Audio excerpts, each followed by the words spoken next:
দেখা যাবে একটুর জন্য মিস। দুইটা রিসিভার রয়েছে সামনে, টার্গেট করে মারবেন, যে কোনো একটা রিসিভারে বাঁধাতে হবে। মিস। সুন্দর করে টার্গেট করে মারেন দেখি। মিস।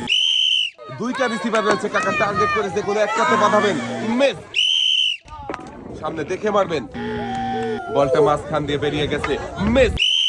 মারেন দেখি সুন্দর করে টার্গেট করে, দেখা যাবে আসতে হয়েছে তাই তো বল ব্যাকে চলে গেছে। মিস। কাকার খেলা দেখে সবাই আনন্দ করছে, দেখে আনন্দ ঘন পরিবেশে কাকা রিসিভারে বল বাঁধাতে পারেননি। মিস। মিডিয়াম ভাবে বল মারবেন, সামনে দেখে বুঝে টার্গেট করে। মিস। সময় নিয়ে সামনে দেখে বুঝে টার্গেট করে মারবেন সবাই। আরো একটা জোরে তালি হবে। বেশি আসতে মেরেছেন। মিস। সামনে দেখে বুঝে টার্গেট করে মারেন। মিস। মারেন দেখি। শাবাশ! কাকাও কিন্তু বল শট করে রিসিভারে বল বাঁধিয়েছে, আর আমাদের এই কাকাও হয়েছে বিজয়ী। Rice cooker.